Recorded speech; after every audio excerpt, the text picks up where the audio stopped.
Hello friends, स्वागत है आप सभी का मेरे YouTube channel SB coaching classes पर। और जैसा कि मैंने आपको अपने पिछले वीडियो में परमाणु संरचना नामक जो चैप्टर है वो उसको स्टार्ट कर दिया था, यानी क्लास 11th में केमिस्ट्री में मैंने आपका पहला चैप्टर जो है उसे स्टार्ट कर दिया था। और उस चैप्टर में मैंने आपको थोड़ी सी जानकारी प्रदान की, जिसमें मैंने आपको पदार्थ के विषय में बताया था। पदार्थ का टोटल जो क्लासिफिकेशन होता है उसका डिस्कशन कर लिया था। हालांकि क्या है कि वो इस चैप्टर का भाग नहीं था, लेकिन उसको समझना इसलिए जरूरी था। क्यों? क्योंकि पदार्थ बहुत बेसिक शब्द होता है, उसको समझना बहुत ही अनिवार्य है। तो यहाँ पर क्या होगा कि जस्ट उसी के आगे जब हम बढ़ते हैं तो हमें शब्द दो मिलते हैं। एक मिलता है एटम और दूसरा मिलता है मॉलिक्यूल। यानी एक होता है आपका परमाणु और दूसरा होता है अणु। दूसरा जो कंफ्यूजन का टॉपिक है वो ये है, यानी परमाणु और अणु। तो कभी बहुत सारे लोगों को यह नहीं पता होता कि इन दोनों में बेसिक डिफरेंस क्या होता है।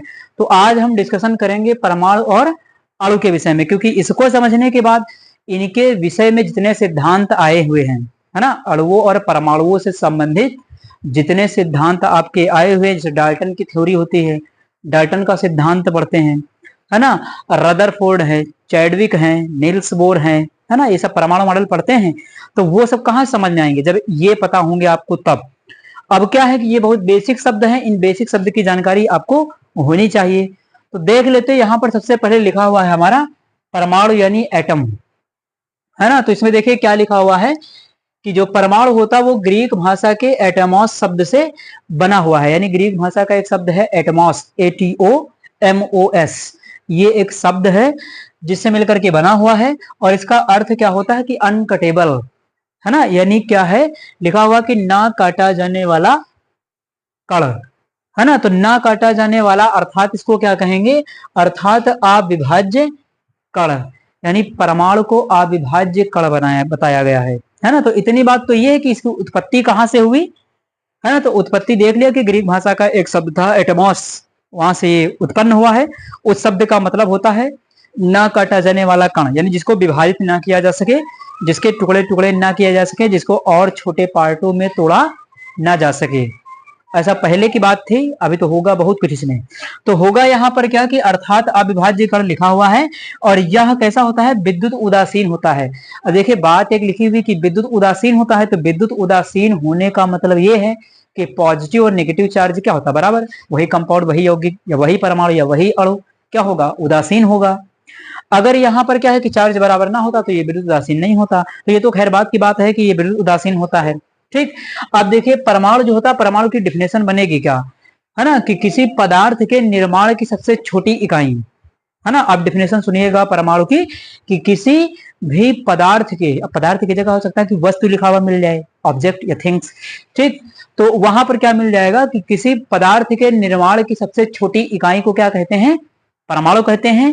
परमाणु जो शब्द है ग्रीक भाषा के सामने लिखा हुआ कि एटमॉस शब्द से बना हुआ है, जिसका मतलब होता है ना काटा जाने वाला, अर्थात अविभाज्य कण, नॉन डिविजिबल, है ना, जिसको विभाजित ना किया जा सके। ठीक। तो किसी भी पदार्थ के निर्माण की सबसे छोटी इकाई क्या कहलाती है, परमाणु कहलाती है। जैसे क्या होगा, अगर एग्जाम्पल में इसको लेते हैं तो एक जनरल एग्जाम्पल हम लेते हैं, जैसे आपने देखा होगा कि लड्डू, जैसे बूंदी का लड्डू होता, तो उसमें क्या है कि एक जो उसकी बूंदी होती है वो क्या है, वो एक आपका एटम है, वो एक परमाणु है। क्योंकि जब उन बहुत सारी बूंदियों को आपस में जोड़ देंगे तब बड़ा सा एक लड्डू बन जाता है, और जिसको क्या कहते हैं, जिसको कहते हैं अणु। यानी इस बात से यह साबित हो रहा कि परमाणुओं के मिलने से अणु का निर्माण होता है। तो बड़ा कौन होगा, बड़ा होगा ये मॉलिक्यूल। शब्द पर न जाइएगा, शब्द इसका छोटा है अणु, है ना, और इसका परमाणु ये बड़ा है। लेकिन बड़ा कौन होता है, अणु बड़ा होता है। यानी परमाणुओं से मिल करके अणु का निर्माण होता है। जैसे मैंने एग्जांपल आपको दिया है, जैसे लड्डू है हमारा, तो लड्डू की जो एक बूंदी है उसे हम क्या कहेंगे, उसे कहेंगे परमाणु। और उस पूरे लड्डू को क्या कहेंगे, उसको कहेंगे मॉलिक्यूल यानी अणु, है। तो परमाणुओं के आपस में मिलने से क्या होता है कि अणु का निर्माण होता है। तो जनरल एग्जांपल मैंने आपको बता दिया लड्डू का एग्जांपल लेकर के। और भी बहुत सारे एग्जांपल है, समझने के लिए आप ये भी समझ सकते हैं, जैसे एक माला होती है, तो माला का निर्माण कहाँ से, छोटे छोटे मोतियों से मिलकर के होता है। तो उसका जो एक मोती है वो क्या कहलाएगा, वो कहलाएगा एटम यानी परमाणु। और पूरी मोतियों की जो माला है उसे क्या कहेंगे, अणु कहेंगे।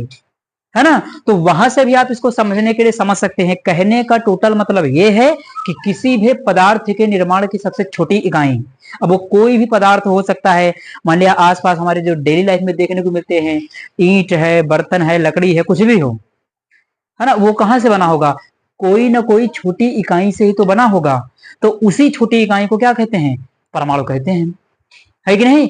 जैसे जनरलाइज एग्जाम्पल एक और ले, जैसे रेलगाड़ी, या कोई एग्जाम्पल भी ले लीजिए, है ना। तो रेलगाड़ी का निर्माण कहां से होता है, एक एक डब्बे से मिलकर के होता है पूरी रेलगाड़ी का निर्माण। तो उसमें से क्या है, एक डब्बे को हम क्या कहेंगे, उस रेलगाड़ी का परमाणु कहेंगे, और पूरी रेलगाड़ी को क्या कहेंगे, उसको कहेंगे मॉलिक्यूल यानी अणु। तो आप इसको किसी भी एग्जांपल समझ रख सकते हैं, है ना। अगर आपको अच्छा लग रहा हो तो आप लड्डू वाले एग्जांपल से याद रखिए, या आप मोतियों की माला से उससे याद रखिए, या रेलगाड़ी वाले एग्जांपल, या किसी भी एग्जांपल को आप ले लीजिए, है ना। जैसे मान लिया ईंट ही है, तो ईंट का निर्माण कहां से होगा, मिट्टी से होता है। मिट्टी का निर्माण कहां से होता है, छोटे छोटे कणों से होता है, बारीक कणों से होता है। तो वो कण क्या होंगे, वो कण परमाणु होते हैं। ठीक, तो ये बात हो गई एटम के विषय में, परमाणु। तो खैर ये तो पुरानी बात थी कि जो पहले बताई जाती थी। अब साइंस इसको कैसे देखती है, साइंस में कैसे एग्जाम्पल दिखाएंगे कि कौन अणु है कौन परमाणु है ना। तो एक छोटी सी बात ये ध्यान कर लीजिएगा, आपने अगर पीरियोडिक टेबल देखा होगा, आवर्त सारणी, वो 118 तत्व है उसमें, है ना। तो ये प्रश्न आपका ही रहेगा मेरी ओर से कि जो 118 तत्व हैं वो सारे के सारे आवर्त सारणी के अंदर क्या हैं, अणु हैं या परमाणु हैं, ये आप सोच करके बताएंगे। ठीक, ये क्वेश्चन आपका है। ठीक, तो यहां पर देखिएगा कि जो आधुनिक डिफिनेशन ये है कि हमारा जो परमाणु हमारा होता है एटम। तो यहां पर साइंस की डिफिनेशन में हम इसको लिख लेंगे।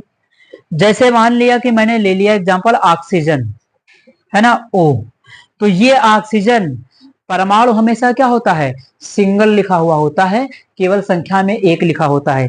कहीं भी वो सिंगल लिखा होगा, कहीं एक लिखा होगा, है ना, कंबाइंड ना लिखा हो, तो उसे हम क्या कहेंगे, परमाणु कह देते हैं। भाई अब यहाँ पर देखिए क्या है कि पुरानी बात तो चली गई, लड्डू की बूंदी और ये सब तो चले गए। अब केमिस्ट्री में जब आ गए तो यहाँ पर आपको तत्व मिलेगा, है ना, और तत्व मिलेगा तो तत्व आपको कंबाइंड, कंबाइंड जब कर जाता है तो यौगिक बन जाता है। तो वो यौगिक के रूप में मिल सकता है, किसी सूत्र के रूप में मिल सकता है, या सिंगल फ्री लिखा हुआ मिल सकता है। तो जब ऐसे कोई भी तत्व फ्री लिखा हुआ होगा इस प्रकार से, है ना, जब कोई भी एलिमेंट, कोई भी तत्व इस प्रकार से फ्री लिखा होगा, उसके साथ कोई संख्या नहीं होगी, वो जुड़ा हुआ नहीं होगा। जैसे ऑक्सीजन है और लिख दिया सल्फर है, नाइट्रोजन है, हाइड्रोजन है, फ्लोरीन है, क्लोरीन है, और भी ले लेते एग्जांपल। जैसे मैंने ले लिया इसके बाद कार्बन है आपका, कार्बन ले लिया। इस तरीके से कोई भी एग्जांपल आप ले सकते हैं। केवल सिंगल कोई परमाणु लिखा हो, कोई तत्व लिखा हो केवल सिंगल। ठीक, तो अगर कोई सिंगल लिखा हुआ है तो वो सारे के सारे क्या होंगे, एटम होंगे, परमाणु होंगे।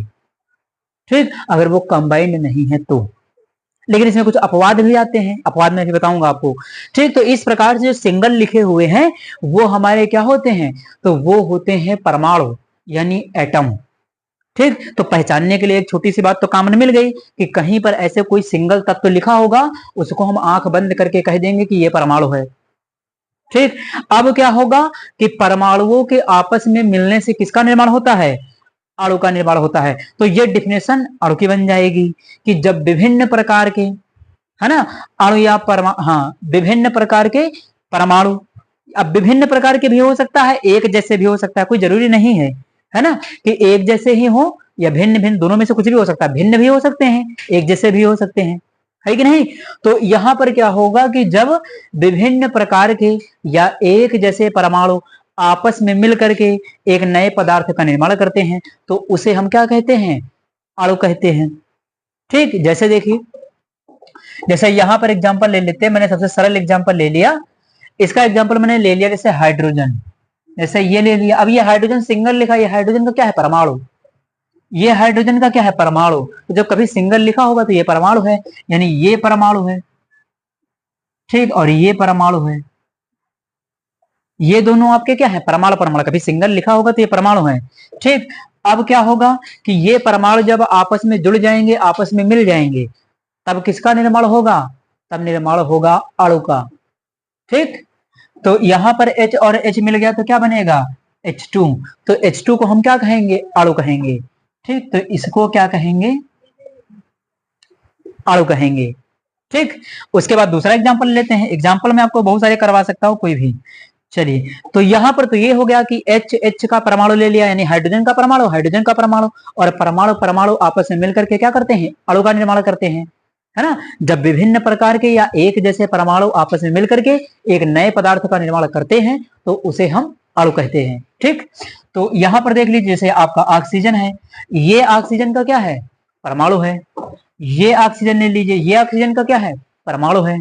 ठीक, तो ये ऑक्सीजन के दोनों क्या है, परमाणु है, और ये क्या है, ये भी परमाणु है। तो दो परमाणु आपस में मिल करके, अब दो हो सकता है, दो से ज्यादा भी हो सकते हैं, कोई दिक्कत समस्या नहीं है उसमें, है ना। यहाँ पर तुम्हारे संख्या में दो दिख रहे हैं, कहीं 3 4 5 भी मिल सकते हैं। तो O और O ये दोनों क्या है, सिंगल सिंगल लिखे हुए, तो ये परमाणु है। अब ये जब आपस में कंबाइंड हो जाएंगे, मिल जाएंगे, तब जो बनेगा वो क्या कहलाएगा, अणु। ठीक, तो यहाँ पर क्या बन जाएगा, O2, और O2 हमारा क्या होगा, अणु होगा। तो ये बात समझ में आपको आई होगी कि जब कोई सिंगल लिखा होगा, उसके साथ कोई संख्या ना लिखी हो, तो वो हमारा कहलाता है परमाणु, और अगर उसके साथ कोई संख्या मिल गई तब उसे क्या कहेंगे, तब हम उसे कहते हैं अणु। जैसे एग्जाम्पल, एक खतरनाक एग्जाम्पल ले लेते हैं, है ना। खतरनाक एग्जाम्पल का मतलब क्या है, खतरनाक एग्जाम्पल का मतलब यह है जिसमें बहुत ज्यादा परमाणु हो। जैसे जैसे आपका सल्फर, सल्फर में कितने परमाणु होते हैं, 8।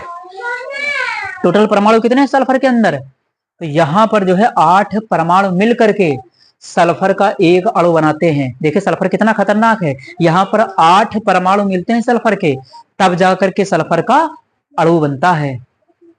ठीक, तो ये हो गया आपका क्या है, अणु सल्फर का। और एग्जाम्पल मैं आपको समझा देता हूं, जैसे यहां पर ले लिया, देखिए ये सेम सेम वाले, एक जरा डिफरेंट वाला भी मैं आपको लिख करके बता देता हूं। जैसे मान लिया कि हमने यहां पर ले लिया,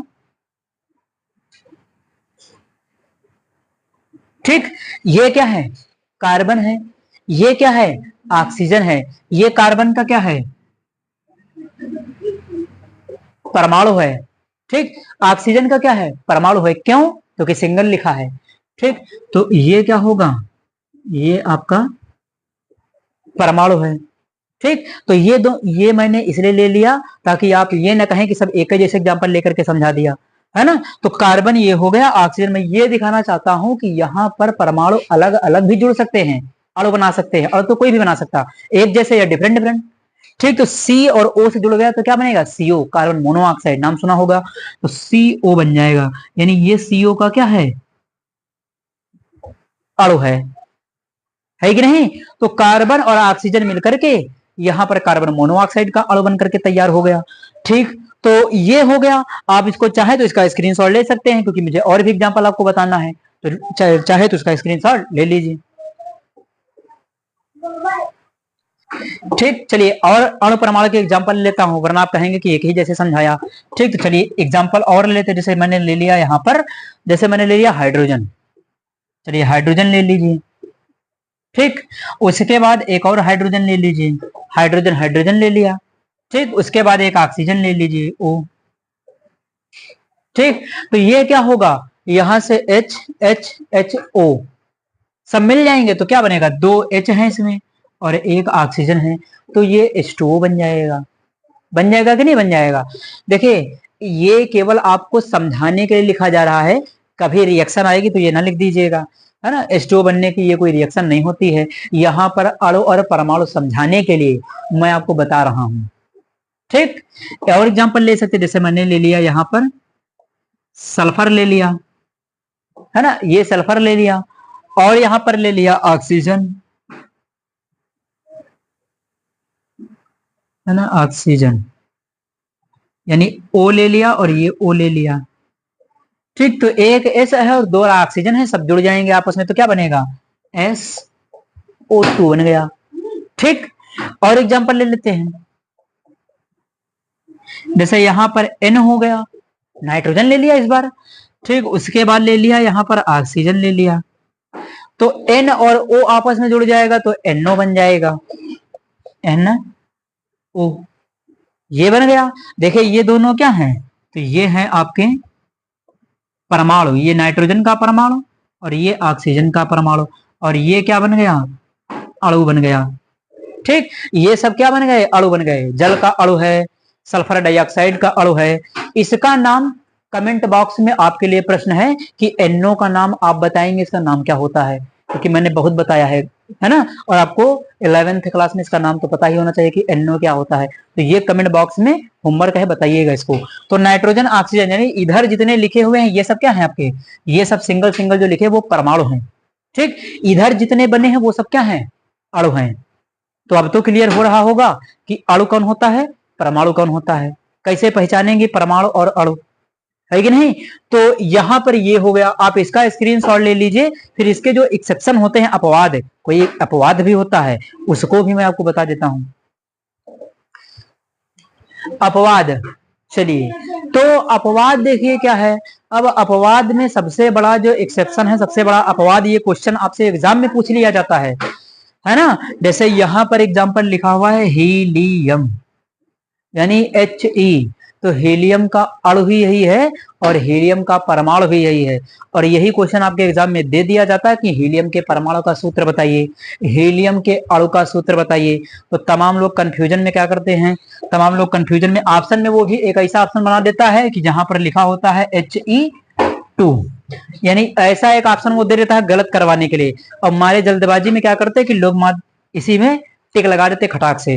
तो हीलियम का ये ध्यान रखिएगा कि हीलियम का अणु भी यही होता है, हीलियम का परमाणु भी यही होता है कि नहीं। अब इसका क्या रीजन है कि इसका यही अणु है, यही परमाणु है ना। अगर आपको पता है तो ये कमेंट में बताइएगा, और अगर नहीं पता है तो कमेंट में पूछिएगा, ठीक। उसका रीजन मैं बताऊंगा कि हीलियम का अणु क्यों है ये और हीलियम का परमाणु क्यों है ये, ठीक। वैसे ये प्रश्न आपके लिए है, लेकिन अगर नहीं पता है तो कमेंट बॉक्स में पूछिएगा, तब बताऊंगा इसका आंसर, ठीक। तो ये हो जाएगा। तो याद रखिएगा हीलियम को, कि हीलियम का अणु भी यही है और परमाणु भी यही है। ये हमारा हो जाता है एक्सेप्शन, क्या है, हीलियम हो जाता है। इसके अलावा और छोटे मोटे एग्जाम्पल कभी कभी आपको देखने को मिल जाते हैं, जैसे बेरिलियम, यानी Be है आपका, है ना। और हीलियम फैमिली के और भी एलिमेंट जैसे आर्गन है आपका, है ना। तो वैसे ये हीलियम फैमिली के जो आर्गन वगैरह है, बेरिलियम वगैरह है, ये क्या है, तो इनको अणु परमाणु की दृष्टि से, जैसे हम यहाँ पर इसको ये हटा करके बेरिलियम के साथ लिख देते हैं, आर्गन है, जीनॉन है ना, ये सब। तो इस तरीके से ये क्या है, ये तो मान ले तीनों हमारी अक्रिय गैसें होती हैं इस प्रकार से, है ना, ये अक्रिय गैसों में सब आते हैं।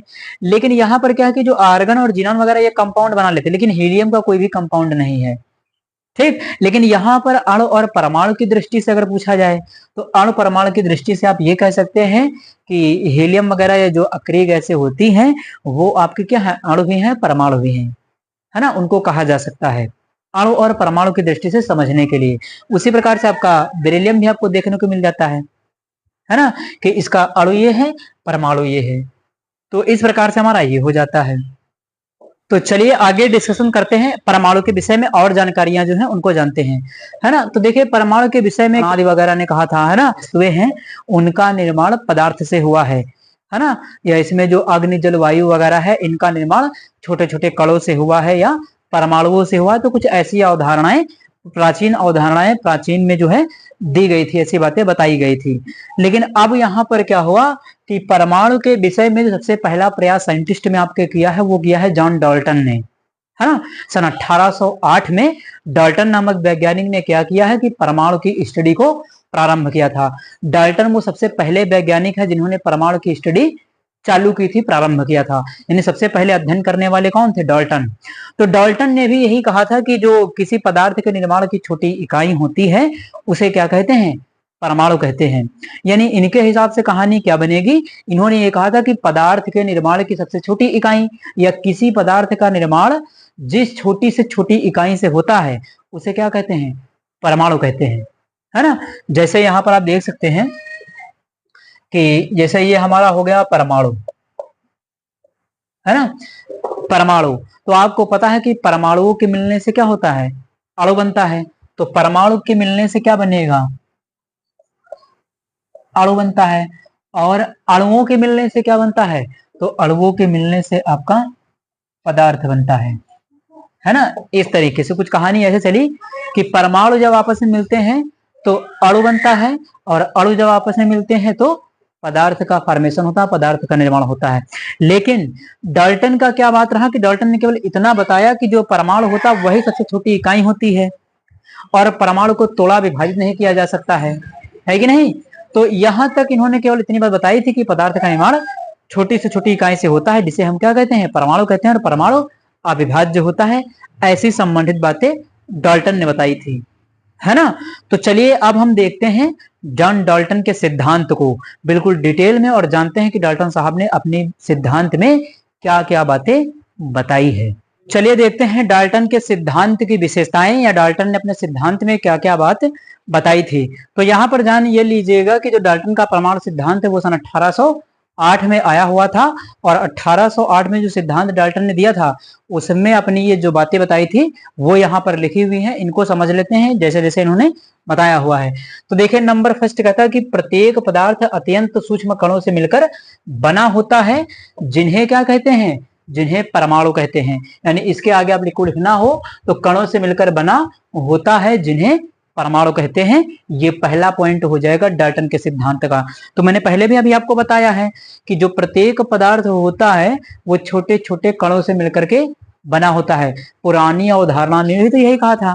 प्राचीन काल में जो महर्षि कणाद वगैरह थे उन्होंने ही परमाणु के विषय में यही बात कही थी, है ना, कि यहाँ पर जो अग्नि जलवायु है इन सभी का निर्माण क्या है, छोटे छोटे कणों से हुआ है, ऐसा उन्होंने भी कहा था। तो उसी के आधार पर जो है डाल्टन ने भी अपना सिद्धांत निकाल दिया था। ठीक, चलिए, लेकिन फर्क इतना था कि ये साइंस के बेसिस पर था और वो केवल एक कॉन्सेप्ट, एक परिकल्पना थी, हाइपोथेसिस। चलिए, तो पहला पॉइंट हो गया कि प्रत्येक पदार्थ सूक्ष्म कणों से मिलकर के बना होता है, जिसे हम परमाणु कहते हैं। अब ये प्रत्येक पदार्थ में आप कोई भी पदार्थ ले सकते हैं, ईंट है, कुर्सी, मेज, कुछ भी लेना चाहें तो ले सकते हैं। उसका निर्माण आप देखेंगे कि छोटी छोटी इकाइयों से होता है ना, छोटा छोटा थोड़ा थोड़ा मटेरियल लगा करके वस्तु पूरी बनती है। ठीक, तो ये हो गया। सेकंड नंबर क्या कहता है कि परमाणु को ना तो बनाया जा सकता है और ना ही नष्ट किया जा सकता है। यानी इन्होंने ये भी कहा कि परमाणु को ना तो बनाया जा सकता है और ना ही नष्ट किया जा सकता है। अब ये पहुंच गए ऊर्जा संरक्षण के नियम पर, है ना। थर्मोडायनेमिक्स में आप पढ़ते हैं, उष्मागतिकी का जो नियम होता है उसने क्या कहा था, ऊर्जा को ना तो नष्ट किया जा सकता है ना तो उत्पन्न किया जा सकता है, केवल एक रूप से दूसरे रूप में परिवर्तित किया जा सकता है। तो डाल्टन ने भी क्या किया, डाल्टन ने भी बहुत दिमाग लगाया, है ना। अब इतना पता तो था नहीं कि परमाणु को और तोड़ा जाता रहा होगा।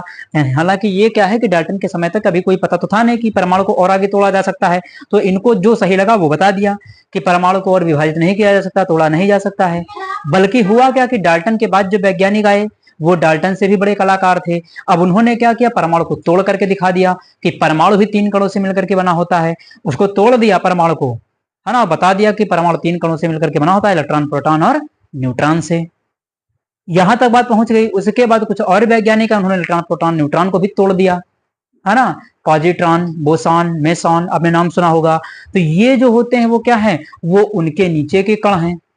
यानी अब परमाणु के अंदर इलेक्ट्रॉन, प्रोटॉन, न्यूट्रॉन आ गए, और न्यूट्रॉन, प्रोटॉन के अंदर भी पॉजिट्रॉन, बेसान, मेसान वगैरह ये सब आ गए। तो ये क्या हुआ कि आगे धीरे धीरे बढ़ता जा रहा है ना। तो यही लिमिटेशन बन जाएंगी कि डाल्टन ने तो इतना बनाया था, बताया था। तो ये क्या होगा, ये पॉइंट आपका सीमाओं में आएगा, तो वहां डिस्कशन करेंगे। तो यहां पर बताया कि परमाणु को ना तो बनाया जा सकता है और ना ही नष्ट किया जा सकता है, ऐसा बताया गया। ठीक, थर्ड नंबर देखिए क्या लिखा कि परमाणु सभी रासायनिक क्रियाओं में भाग लेता है। यदि परमाणु सभी रासायनिक क्रियाओं में, जितनी भी रासायनिक क्रियाएं होती हैं उनमें क्या होता है कि केवल कौन भाग लेता है, परमाणु भाग लेता है। क्या कभी अणु भाग नहीं लेता है। अब इनको तो पता नहीं था, इन्होंने परमाणु के बारे में जाना था, उसी के विषय में किया, है ना। तो यहां पर क्या है कि परमाणु सभी रासायनिक क्रियाओं में भाग लेता है। तो नंबर थर्ड हो गया। फोर्थ देखिए क्या लिखा कि एक ही तत्व के सभी परमाणु समान होते हैं। यानी एक तत्व के जितने भी परमाणु होते हैं वो सारे के सारे क्या हैं, समान होते हैं। अब ये पॉइंट थोड़ा सा समझने वाला है कि एक ही तत्व, और तत्व क्या होता है, तत्व जो आवर्त सारणी में लिखे होते हैं, जैसे हाइड्रोजन, एग्जाम्पल के लिए क्या, जैसे मैंने ले लिया यहाँ पर हाइड्रोजन ले लिया, कार्बन ले लिया, है ना, ये बात। तो इन्होंने ये कहा चौथे पॉइंट में कि एक ही तत्व के सभी परमाणु समान होते हैं। एक तत्व के जितने भी परमाणु हैं वो क्या होते हैं, समान होते हैं, है ना। जैसे ये हाइड्रोजन का परमाणु है, ठीक। उसके बाद और हाइड्रोजन का परमाणु लिखिए, तो अगर दूसरा हाइड्रोजन का परमाणु कहा जाए तो उसको भी आप कैसे लिखेंगे, उसको भी तो H लिखेंगे। कहा जाए आपसे कि तीसरा हाइड्रोजन का परमाणु लिखिए, तो उसको कैसे लिखेंगे, उसको भी तो H ही लिखेंगे, कुछ और तो लिखेंगे नहीं। तो ये तीनों परमाणु किसके हैं, हाइड्रोजन के ही तो हैं, है कि नहीं। एक छोटी सी बात मैं आपको ये बता देता हूं, जैसे मान लिया है है ना। ये केवल थोड़ा सा समझने की बात है, इसलिए मैं आपको बता रहा हूं।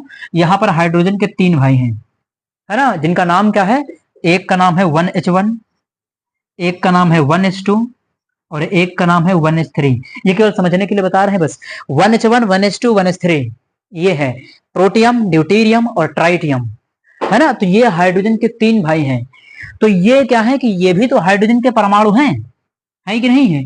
अगर ये हाइड्रोजन के 3 भाई हैं तो हाइड्रोजन के जैसे ही तो हैं, उनमें भी तो H ही लिखा हुआ है, H की जगह कुछ और तो आ नहीं गया। तो यहां पर क्या कहा गया कि एक तत्व के जितने भी परमाणु होते हैं वो क्या होते हैं, एक समान होते हैं। एक जनरल एग्जांपल के लिए मैंने आपको ये समझा दिया, ठीक। हालांकि इसकी बात क्या है ये मैं भी आपको बताऊंगा आगे, ठीक, लेकिन समझने के लिए मैंने आपको यहां बता दिया। अगला देखिए क्या कहता है कि 2 या 2 से अधिक परमाणु आपस में जुड़कर अणु बनाते हैं। यानी 2 या 2 से अधिक परमाणु आपस में जुड़कर के क्या करते हैं, अणु बनाते हैं। जो मैंने अभी आपको पीछे समझाया था कि ऑक्सीजन और ऑक्सीजन का परमाणु मिलकर के O2 बना लेता है। O2 क्या है, ऑक्सीजन का अणु है ना। जब भी संख्या में नहीं लिखा होगा तो आप उसे क्या कहेंगे, परमाणु। और उसके साथ अगर कोई संख्या लिखी है, जैसे ये O है, यहाँ पर 3 आ गया, तो ये क्या है, ये आपका ऑक्सीजन का अणु है। अब इसका नाम तो कुछ और है, नाम तो इसका ओजोन है, O3, है कि नहीं। तो यहां पर ये क्या हो जाएगा, ऑक्सीजन का अणु हो जाएगा। तो जब भी परमाणु आपस में मिलते हैं तो अणु का निर्माण होता है, ठीक। एक्सेप्शन जो था वो तो मैंने आपको बताया ही था। तो डाल्टन के 5 पॉइंट जो थे, इनके सिद्धांत की जो मेन बातें, वो यहां पर मैंने आपको बता दिया। आप इनका स्क्रीनशॉट ले लीजिए, फिर मैं आपसे इनकी कमियां क्या निकली, है ना, वो उनका डिस्कशन मैं आपसे कर लेता हूं। तो चलिए डिस्कशन करते हैं डाल्टन के परमाणु सिद्धांत की सीमाओं के विषय में। डाल्टन ने जितनी बातें बतानी थी वो अपने सिद्धांत में बता दिया। अब उसमें कमियां निकालने वाले कौन थे, अगले वैज्ञानिक थे। इसके बाद जब वैज्ञानिक आए, डाल्टन से पूछा कि आपने ऐसा ऐसा बताया है, तो फिर ऐसा ऐसा क्यों नहीं होता है ना। तो उसके लिए जो बातों का जवाब डाल्टन नहीं दे पाए, है ना, जो बातें डाल्टन से वैज्ञानिकों ने पूछी, है ना, तो डाल्टन के पास उनकी बातों का कोई जवाब नहीं था। तो वही डाल्टन की क्या बन गई, सीमाएं बन गई। और उन्हीं के आधार पर अगले जो वैज्ञानिक आएंगे वो अपना सिद्धांत बना देंगे, इनके सिद्धांत को फेल कर देंगे, है ना। चलिए तो देखते हैं यहाँ पर सीमाओं में लिखा हुआ है। देखिए इसमें क्या है कि यहाँ पर इस साइड में इतना स्पेस दिया है मैंने, ये वो आपको समझ में आ रहा होगा कि क्यों स्पेस दिया है ना। वो स्पेस इसलिए दिया है क्योंकि इधर अगर कोई बात समझानी हो उसको यहीं पर समझा सकें, ठीक। तो देखिए नंबर फर्स्ट लिखा हुआ है कि परमाणु आपस में संयोग क्यों करते हैं। डाल्टन ने कहा था कि परमाणु आपस में मिलकर के अणु बनाता है। तो वैज्ञानिकों ने पहली ही बात से प्रश्न उठा दिया, है ना, कहा कि ये परमाणु फिर मिलता क्यों है आपस में, संयोग क्यों करता है, क्या रीजन है।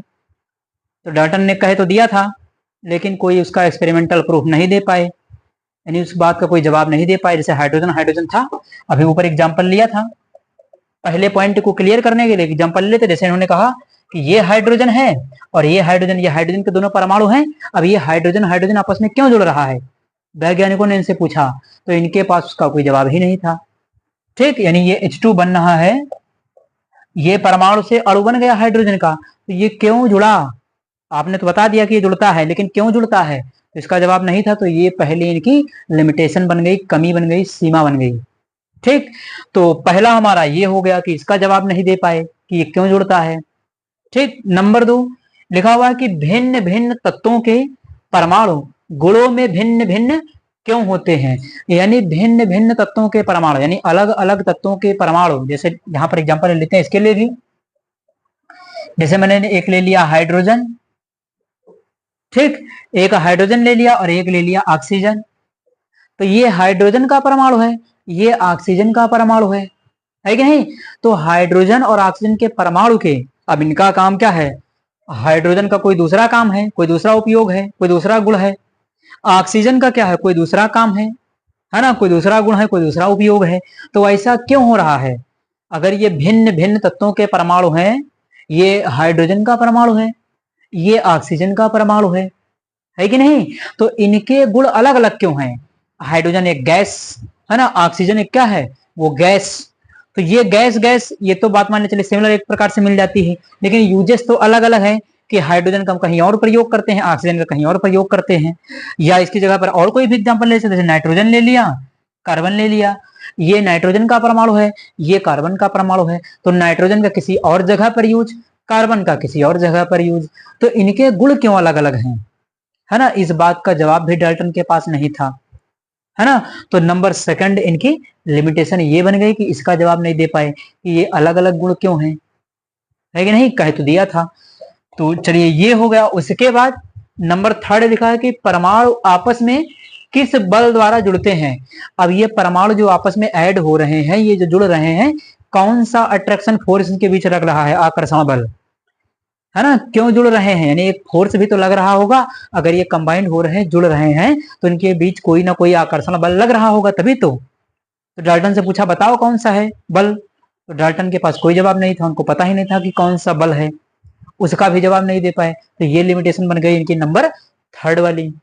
उसके बाद नंबर 4 आपका कह रहा है कि परमाणु स्वतंत्र अवस्था में क्यों नहीं रह सकता, यानी बहुत देर तक जो परमाणु है वो स्वतंत्र अवस्था में क्यों नहीं रह सकता है, या परमाणु को कंबाइंड क्यों होना पड़ता है ना। अगर स्वतंत्र अवस्था में परमाणु नहीं रह सकता तो क्या रीजन है उसका बताइए, क्या परमाणु खाली ऐसे नहीं रह सकता है क्या, तो इसका भी जवाब डाल्टन के पास नहीं था, है ना, कि परमाणु स्वतंत्र अवस्था में आखिर क्यों रहता है, क्यों नहीं रह सकता है ना। तो जब नहीं रह सकता इसका जवाब ये भी नहीं दे पाए, तो अब क्या हुआ, ये लिमिटेशन नंबर इनकी 4 बन गई। कोई भी एग्जांपल जैसे हाइड्रोजन है, ऑक्सीजन है ना, ये इस तरीके से लिखे हुए हैं, तो कभी भी जब इनको रिएक्शन में या किसी भी प्रकार से यूज किया जाता है ना, तो ये केवल ऐसे क्यों नहीं यूज होते कि हाइड्रोजन ऐसे यूज हो जाए परमाणु के रूप में, ऑक्सीजन ऐसे यूज हो जाए परमाणु के रूप में, हाइड्रोजन को यूज करना होता है, जैसे मान लिया रिएक्शन में ही लिखना होता है तो हाइड्रोजन को H2 के रूप में लिखते हैं, है कि नहीं, ऑक्सीजन को O2 के रूप में लिखते हैं,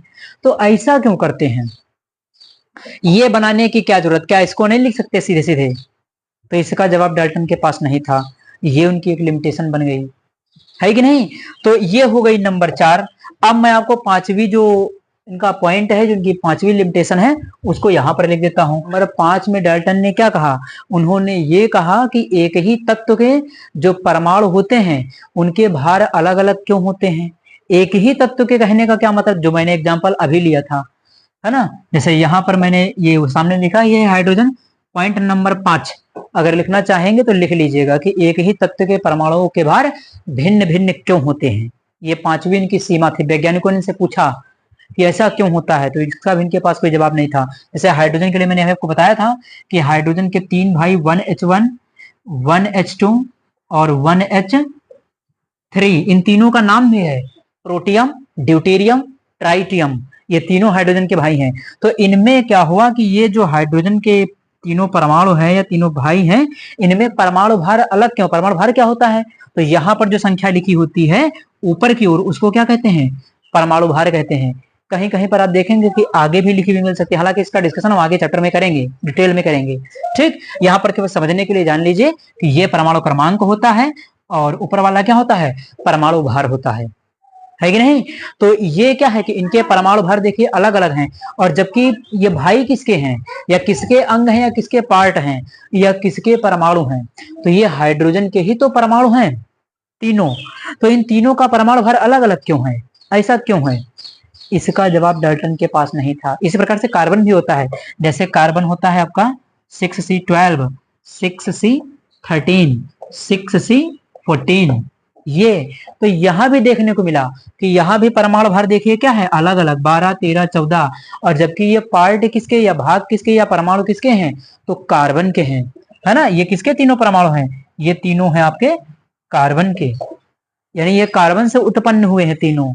तो ऐसा क्यों होता है, डाल्टन के पास इसका भी कोई जवाब नहीं था आपके डाल्टन का परमाणु सिद्धांत, कि डाल्टन ने अपने सिद्धांत में क्या बताया था, और आने वाले यानी इनके बाद आने वाले वैज्ञानिकों ने इनके सिद्धांत में कौन कौन सी कमियां निकाली, उनको मैंने आपको सीमाओं के रूप में यहाँ पर बता दिया है। पॉइंट नंबर 5 जो मैंने आपको ऐसे ही ओरल समझा दिया है उसको भी लिख लीजिएगा, है ना, वीडियो रिपीट करके आप लिख लीजिएगा 5 नंबर पॉइंट को, ठीक। तो ये हमारे हो जाते हैं डाल्टन की 5 सीमाएं, ठीक। तो आज का जो हमारा टॉपिक था कि डाल्टन का परमाणु सिद्धांत, है ना, इसको मैंने आपको पूरी तरीके से समझाने का प्रयास किया है।